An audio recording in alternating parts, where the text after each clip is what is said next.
Hello dear student, आज पढ़ने वाले हैं जो रसायन की जो मूलभूत अवधारणाएं हैं उस यूनिट में लेक्चर नंबर 2 के बारे में बात करेंगे। इसके पहले हमने देखा है कि जो केमिस्ट्री होता है उस केमिस्ट्री का उपयोग और उसकी विकास के बारे में देखे थे। और केमिस्ट्री शब्द की जब बात किए तो इस केमिस्ट्री का जो जनक है लेवेजियर है। केमिस्ट्री को इस तरह से भी एक्सप्लेन किए थे कि रसायन शास्त्र का वह विज्ञान जो पदार्थ और उसके संगठन, गुण और उसमें होने वाले परिवर्तनों का अध्ययन कराती है, उसे केमिस्ट्री कहा जाता है। इस जो रसायन विज्ञान का जो परिभाषा है उसमें एक चीज निकलता है जो कि है पदार्थ को जो कि द्रव भी कहा जाता है। तो चलिए आज बात करने वाले हैं इस द्रव के बारे में। यहां पास अगर ब्रह्मांड की बात किया जाए तो जो ब्रह्मांड है वह जनरली दो चीजों से मिलकर बना होता है। एक होता है पदार्थ और एक होता है ऊर्जा। तो इस तरह से ऊर्जा को हम देख तो नहीं सकते हैं, लेकिन यह पदार्थ है, इसे देख सकते हैं, सूंघ सकते हैं, छू सकते हैं, स्वाद भी ले सकते हैं और सूंघ भी सकते हैं। इस तरह से जो इंद्रियों में जो हमारे इंद्रियों के द्वारा अनुभव किया जा सकता है उसे पदार्थ कहा जाता है। जैसे कि एग्जाम्पल की बात करें तो दरअसल में हम लोग जितने भी घेरे हुए हैं तो हमारे आसपास जो भी वस्तुएं हैं उस हमारे आसपास की जितना भी वस्तुएं हैं उस वस्तुओं को एक तरह से पदार्थ कहा जाता है। उदाहरण जैसे कि वृक्ष है, घर है, पेड़ पौधे हैं और वह सभी चीज या वह सभी वस्तुएं जिसका द्रव्यमान होता हो उसे पदार्थ कहा जाता है। तो इस तरह से जो पदार्थ है उसकी परिभाषा देखें कि अगर ऐसा कोई भी वस्तु जिसमें द्रव्यमान होता है वह पदार्थ कहलाता है या द्रव्य कहलाता है। उसके साथ साथ जिससे स्थान घेरता हो, जो इंद्रियों से अनुभव किया जा सके, द्रव्य या पदार्थ कहलाता है। यहां पास यही चीजें बात कर रहे हैं जिसकी मास हो, वेट हो और जो कि जगह घेरता हो और जिसे इंद्रियों के द्वारा अनुभव किया जा सके, जिसे पदार्थ कहा जाता है। और इस तरह से जो पदार्थ की बात करें तो जनरली जो पदार्थ है वह कणों से मिलकर बना होता है। तो देखें इस पदार्थ की क्लासिफिकेशन को। तो जो पदार्थ होता है वह कणों से मिलकर बना होता है और वह कण अपने ऊर्जाओं के अनुसार, अपनी मात्राओं के अनुसार, अपनी संगठन के अनुसार देखा जाए तो इस पदार्थ का अनेक वर्गों में वर्गीकृत किया गया है। देखते हैं इनकी वर्गीकरण। जो पदार्थ होता है वह दो प्रकार के होता है, एक भौतिकी संगठन के अनुसार और दूसरा पढ़ेंगे रासायनिक संगठन के अनुसार। जो भौतिकी संगठन है वह अपनी ऊर्जा और अंतरकाशी रिक्तिकाएं के अनुसार जो कि ठोस, द्रव और गैस में विभाजित किया गया है। वैसे ही रासायनिक संगठन के अनुसार बात किया जाए तो उसे शुद्ध पदार्थ और मिश्रण में विभक्त किया गया है। शुद्ध पदार्थ का मतलब है जो एक ही कण से मिलकर बना हो, एक ही तरह से कण से मिलकर बना हो, वह शुद्ध पदार्थ कहलाएगा। और मिश्रण यानी कि जो संगठन है वह एक से अनेक प्रकार से होगा, तब उसे मिश्रण कहा जाएगा। तब जो शुद्ध पदार्थ होता है उस शुद्ध पदार्थ को दो वर्गों में फिर से विभक्त किया गया है, एक जो कि तत्व और एक यौगिक किया गया है। और तत्व को जो कि धातु, अधातु और उपधातु में विभक्त किया गया है, और जो यौगिक होता है उस यौगिक को इनऑर्गेनिक कंपाउंड और ऑर्गेनिक कंपाउंड पर विभक्त किया गया है। मिश्रण की बात किया जाए तो मिश्रण को दो भागों में वर्गीकृत कर दिया गया है, एक समांगी मिश्रण और एक विषमांगी मिश्रण। तो सबसे पहले देखते हैं यहां पास भौतिकी वर्गीकरण के आधार पर जो पदार्थ का वर्गीकरण है, उसमें जो भौतिकी वर्गीकरण है उसे जो ताप एवं दाब के परिवर्तन के अनुसार जो कि 3 वर्गों में बांटा गया है, जो ठोस, द्रव और गैस होता है। और इस तरह से जो ठोस, द्रव, गैस है उसे पहचानना या उससे जो कि एनालिसिस करने के लिए जो अणु होता है उस अणु के अंतरा आणविक बल और उसके साथ साथ जो अणु है उस अणु में अंतरा आणविक रिक्तिकाएं के अनुसार इसे पहचाने जा सकते हैं। बात करें अंतरा आणविक बल, यानी कि जो अवयवी कण होता है उस अवयवी कण के बीच में जो एनर्जी लग रहा है उस एनर्जी के अनुसार, जैसे कि ये अणु है और इस अणु के मध्य जो भी बल है उस बल के अकॉर्डिंग किया गया है, और उसके साथ साथ एक अणु दूसरे अणु के साथ जो कि जुड़ा रहता है, जिस पर एनर्जी लगा रहता है, और इस अणुओं के बीच पर जो स्पेस रहता है उस स्पेस को जो कि अंतर आणविक रिक्तिकाएं कहा जाता है, उसके अनुसार भी जो भौतिकी वर्गीकरण है उसे ठोस, द्रव और गैस में विभक्त किया गया है। तो इस तरह से बात किया जा सकता है कि अगर यह एक तंत्र है और इस तंत्र पर या इस सिस्टम पर जो कि उसके अवयवी कण एक के बाद एक लगातार जुड़ा हुआ है। और बात करें नेक्स्ट, तो जो पात्र है उस पात्र पर जो अवयवी कण है वह इस तरह से जो अवयवी कण है इस अवयवी कण के कंपेयर में थोड़ा दूर होता है। वैसे ही एक और पात्र की बात करें जिसपे अवयवी कण जो कि बहुत ही दूर दूर पर होता है।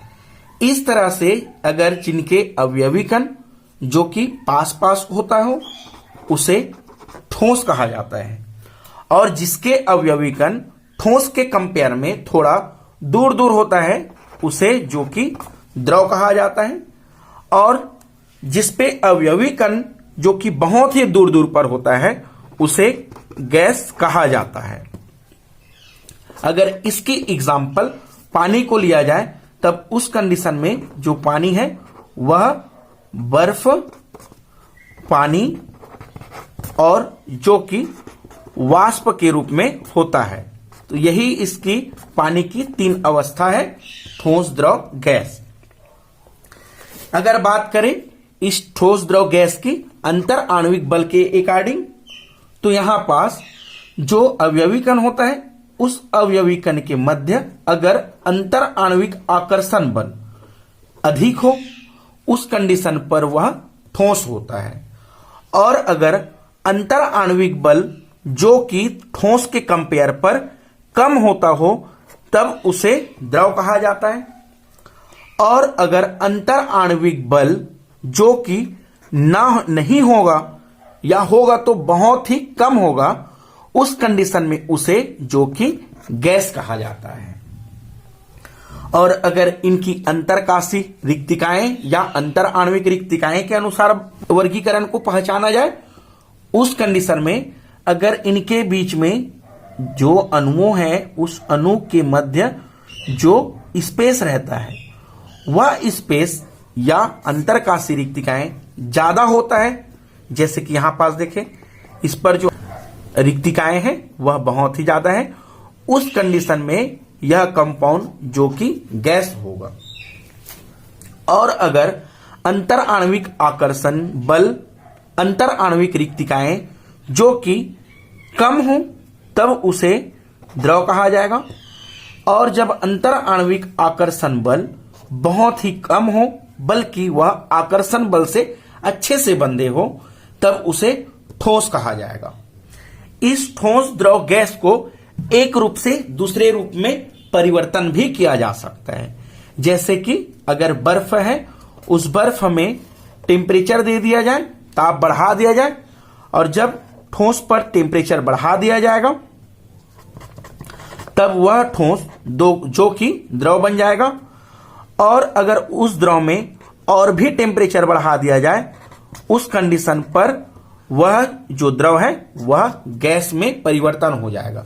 और इसी तरह से जो गैस है, उस गैस की जो तापमान या टेम्परेचर है उसे कम कर दिया जाए, उस कंडीशन पर वह द्रव बन जाएगा।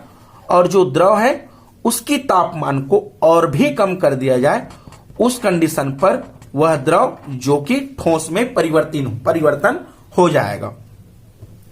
अगर बात करें जो ठोस है, उस ठोस में अगर 0 सेंटीग्रेड टेम्परेचर बढ़ा दिया जाए, उस कंडीशन पर वह जो द्रव है, वह जो ठोस है वह द्रव में परिवर्तन हो जाएगा। और अगर 100 डिग्री सेंटीग्रेड टेम्परेचर और बढ़ा दिया जाए या इससे 1 सेंटीग्रेड भी अगर ज्यादा हो जाए, उस कंडीशन में वह द्रव जो कि गैस या वाष्प के रूप में उड़ जाएगा। और वैसे ही जो गैस है, उस गैस को अगर 100 सेंटीग्रेड के जस्ट नीचे कर दिया जाए तब वह जो कि द्रव बन जाएगा। और वैसे ही जो 0 सेंटीग्रेड टेम्परेचर के 1 पॉइंट भी अगर नीचे चले जाता है उनकी टेम्परेचर, उस कंडीशन पर जो कंपाउंड ठोस हो जाता है। तो इस तरह से जो ठोस है, उस ठोस को द्रव में परिवर्तन करने के लिए जो एनर्जी लगता है, उस एनर्जी को या जो हीट लगता है, उस हीट को गलनांक कहा जाता है। वैसे ही जो द्रव है, उस द्रव को गैस में परिवर्तन करने के लिए जो प्रक्रिया रहता है, उस प्रक्रिया को वाष्पीकरण कहा जाता है।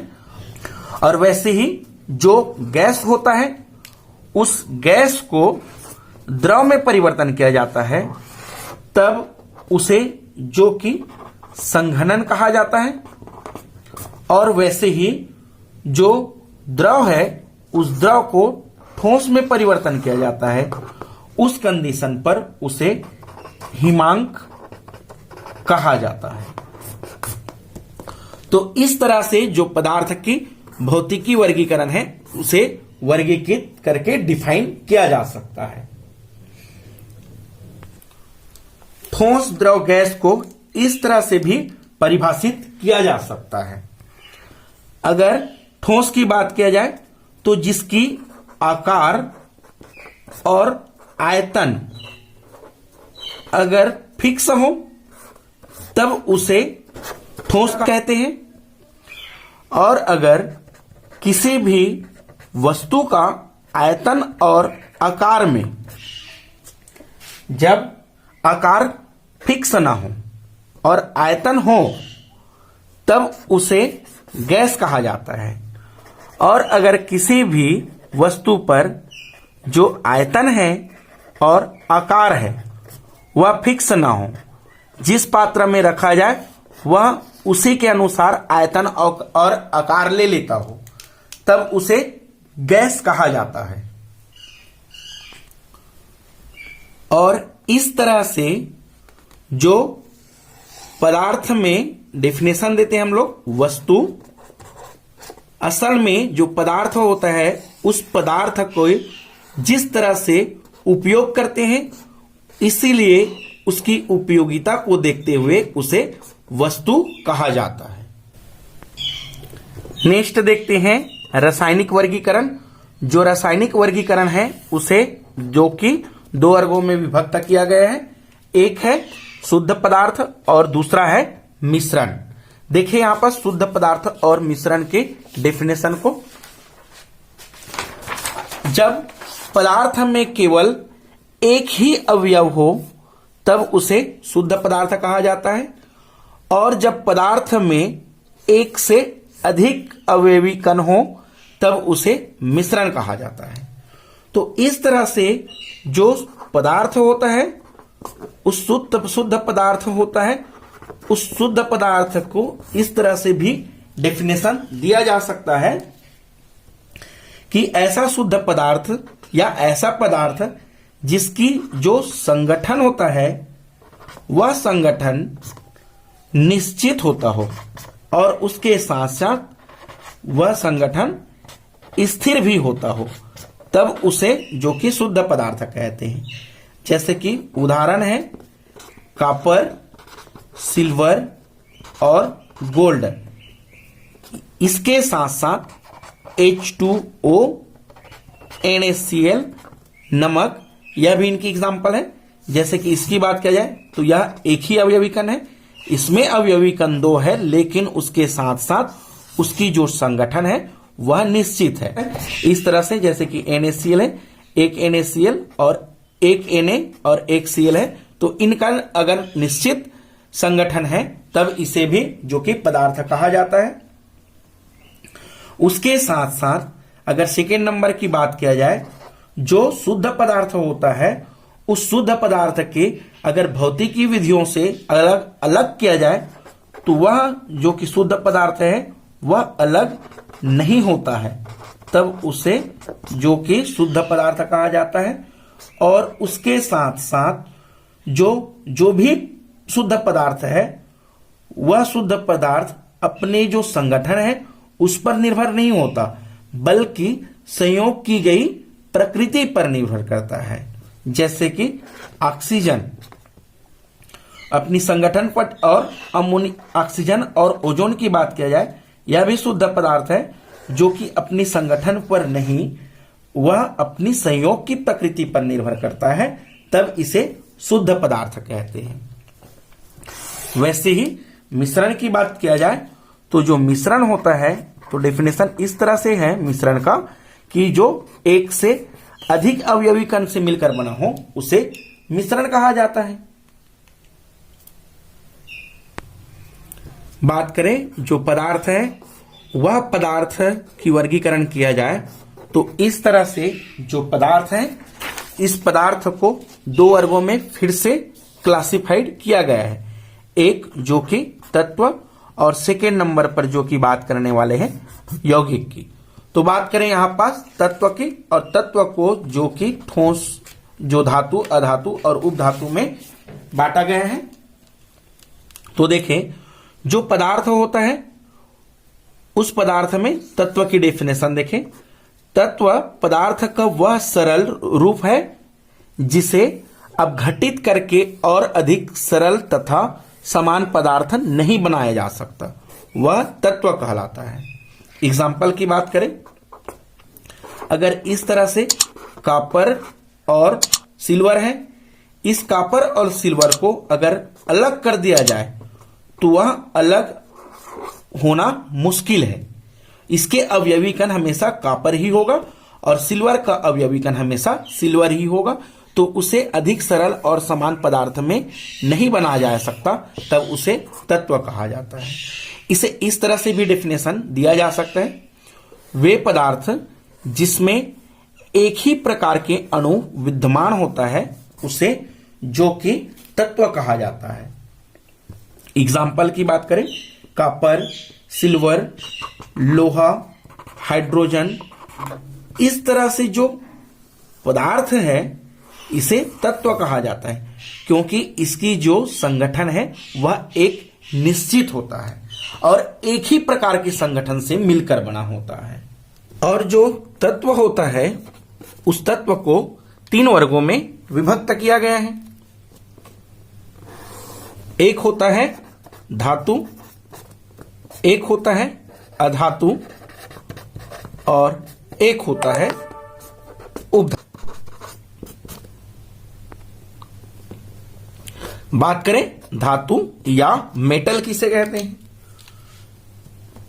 अगर किसी भी तत्व पर अगर ऊष्मा और विद्युत का अगर वह सुचालक हो तब उसे धातु कहा जाता है। बात करें सुचालक किसे कहते हैं? जिस पर इलेक्ट्रॉन का जो प्रवाह हो सके उसे सुचालक कहा जाता है। इस तरह से जो धातु है इनकी एग्जाम्पल की बात करें, आयरन, गोल्ड, सिल्वर और कॉपर इनकी एग्जाम्पल है। वैसे ही अधातु यानी कि नॉन मेटल की बात करें तो जो नॉन मेटल होता है वह तत्व जिस पर ऊष्मा और जो विद्युत है उसके प्रति वह कुचालक हो तब उसे नॉन मेटल कहा जाता है। कुचालक की बात करें तो जिस पर इलेक्ट्रॉन का प्रवाह नहीं किया जा सके या जिस पर इलेक्ट्रॉन का प्रवाह नहीं होता है उसे कुचालक कहा जाता है, और जो कुचालक होता है दरअसल में उसे अधातु कहा जाता है। उपधातु की बात करें जिसे मेटलाइट्स कहा जाता है। अगर उपधातु की बात करें तो ऐसा तत्व जो मेटल और नॉन मेटल दोनों की तरह बिहेवियर करे तब उसे उपधातु कहा जाता है। उपधातु की एग्जाम्पल की बात की जाए तो इसका एग्जाम्पल है आर्सेनिक, टिन, बिस्मथ, इस तरह से इनकी एग्जाम्पल होता है। नेक्स्ट बात करें इस शुद्ध पदार्थ के तत्व के बाद जो यौगिक होता है उस यौगिक की वर्गीकरण की बात करें तो जो कि इनऑर्गेनिक और ऑर्गेनिक दो प्रकार की होता है। यौगिक की बात करें तो वे पदार्थ जिन्हें दो या दो से अधिक सरल पदार्थों में अपघटित किया जा सके उसे यौगिक कहते हैं। एग्जाम्पल की बात करें, अगर इस तरह से H2O है, इस H2O को हाइड्रोजन और ऑक्सीजन में अगर विभक्त करते हैं तब उसे यौगिक कहा जाता है। उसके साथ साथ इसका डेफिनेशन इस तरह से भी दिया जा सकता है, एक से अधिक तत्व से जो निश्चित अनुपात में संगठित होता है उसे यौगिक कहते हैं। जैसे कि इस तरह से जो हाइड्रोजन और ऑक्सीजन से मिलकर ही अणु बना है और यह अणु जो कि यौगिक कहलाता है क्योंकि इसकी जो संगठन है हाइड्रोजन और ऑक्सीजन की वह निश्चित अनुपात में ही वह H2O बनाता है। वैसे ही बात कर दिया करे जाए और इस तरह से एक ऑक्सीजन अणु और एक कार्बन अणुओं से मिलकर जो कि कार्बन डाइऑक्साइड बनाता है, इसकी भी संगठन जो कि निश्चित अनुपात पर ही कार्बन डाइऑक्साइड बनाता है। इसकी विशेषता की बात किया जाए कि यौगिक की विशेषताएं की बात किया जाए तो जो दो या दो से अधिक तत्व से संयोग करता है। इस तरह से अगर दो या दो से अधिक तत्व आपस में संयोग करें और इस तरह से संयोग करने से जो तत्व बनता है उस तत्व को जो कि यौगिक कहा जाता है। दूसरे नंबर इसकी विशेषता की बात किया जाए तो यौगिक में उपस्थित तत्वों के द्रव्यमान एक निश्चित अनुपात में होता है और अगर इस तरह से अनुपात निश्चित हो तब वह यौगिक कहलाता है। एग्जाम्पल की बात करें जैसे कि ग्लूकोज C6H12 और O6। इसके अलावा NaCl की बात करें, इसकी भी अनुपात जो कि NaCl 1:1 में ही दिख रहा है तब इसे जो कि यौगिक कहते हैं। तीसरे नंबर की बात किया जाए तो जो यौगिक के गुण उसके संगठन के तत्वों के गुण से अलग होता है। जैसे कि इस तरह से हाइड्रोजन और ऑक्सीजन से मिलकर H2O बनता है। तो यहां पास इनके जो अवयवी कण हैं जब आपस में योग करते हैं जिससे यौगिक बनता है, तो इस तरह से जो यौगिक है इसका जो गुण होता है अपने अवयवी कणों से भिन्न होता है। जैसे कि हाइड्रोजन जो होता है वह ज्वलनशील होता है और जो ऑक्सीजन होता है वह जलाने में सहायक होता है। और पानी की बात किया जाए तो इस तरह से पानी जो होता है वह आग को बुझाता है। इससे स्पष्ट होता है कि जो इनके संगठन में जो अवयवी कण है उनके गुण और जो यौगिक बनता है निश्चित अनुपात पर उनके गुण जो कि भिन्न भिन्न होता है। इस तरह से जो यौगिक है उस यौगिक को दो वर्गों में विभाजित किया गया है। एक है अकार्बनिक रसायन और एक होता है जो कि कार्बनिक रसायन। तो बात करें अकार्बनिक रसायन की। देखिए, जो अकार्बनिक रसायन होता है ऐसा रसायन जिस पर हाइड्रोकार्बन उपस्थित नहीं होता हो उसे अकार्बनिक रसायन कहा जाता है। Example sodium hydroxide, sodium carbonate और सोडियम बाइकार्बोनेट की बात करें। सोडियम हाइड्रोक्साइड को जो कि कास्टिक सोडा कहा जाता है और जो सोडियम कार्बोनेट होता है उसे वॉशिंग सोडा कहते हैं और जो सोडियम बाइकार्बोनेट होता है उसे बेकिंग सोडा कहा जाता है। बेकिंग सोडा कहा जाता है।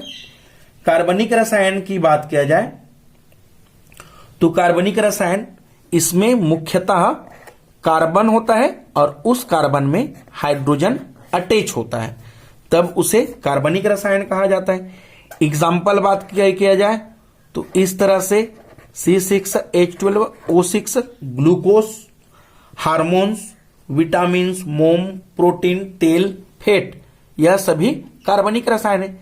तो इस कार्बनिक रसायन में जो कार्बन और हाइड्रोजन उपस्थित होता है इसलिए इसे कार्बनिक रसायन कहा जाता है। नेक्स्ट बात किया जाए मिश्रण। तो मिश्रण जो होता है दो या दो से अधिक पदार्थों का या यौगिकों को किसी भी क्रम या किसी भी अनुपात में मिलाने से प्राप्त पदार्थ को मिश्रण कहा जाता है। और यह मिश्रण जो होता है वह दो वर्गों में वर्गीकृत किया गया है। एक जो कि समांगी मिश्रण कहलाता है और एक कहलाता है विषमांगी मिश्रण। समांगी मिश्रण को होमोजीनियस मिक्सचर कहा जाता है और विषमांगी मिश्रण होता है उसे हेट्रोजीनियस मिश्रण कहा जाता है। समांगी मिश्रण की डेफिनेशन की बात किया जाए तो समांगी मिश्रण जो होता है उसके जो अवयवी कण होता है वह अवयवी कण अच्छे से मिले रहता है, जिसे अगर माइक्रोस्कोप से देखा जाए तो उसकी अवयवी कण नहीं देखा जा सकता और यह यूनिफॉर्मली मिला रहता है। यूनिफॉर्मली मतलब अगर इस तरह से जो पानी है उस पानी में सपोज NaCl को मिला दिया जाए तो इस पानी में जब NaCl या नमक मिलेगा उस कंडीशन में पानी के हर एक जगह का स्वाद एक समान रहेगा, तब इसे होमोजीनियस या समांगी मिश्रण कहा जाता है। विषमांगी मिश्रण की बात किया जाए जब इस तरह से जो अवयवी कण होता है उस अवयवी कण की जो संगठनों में जो अवयवी कण रहता है वह एक समान संगठन नहीं होता, उसकी संगठन भिन्न भिन्न होता है। और उसके साथ साथ अगर इसे पृथक करने के लिए माइक्रोस्कोप से देखा जाए तो वह स्पष्ट रूप से देखा जा सकता है। जैसे कि इस तरह से जो पानी है उस पानी में अगर बालू को मिक्स कर दिया जाए तब क्या है, यह बालू इस पानी के हर जगह यूनिफॉर्मली रूप से मिले रहेगा या भिन्नता के साथ मिले रहेगा। तो इस तरह से यह बालू को रेत में डाले तो वह यूनिफॉर्मली नहीं मिलेगा, बल्कि हर जगह इनकी संगठन भिन्न भिन्न होगा। और जब किसी भी कणों का संगठन भिन्न भिन्न होता है तब उसे विषमांगी मिश्रण कहा जाता है। तो इस तरह से हमने आज जो पदार्थ होता है उसकी वर्गीकरण के बारे में बात कर रहे हैं। अगर आपको हमारी चैनल पसंद आया हो तो लाइक, शेयर और कमेंट जरूर करें। Thank you.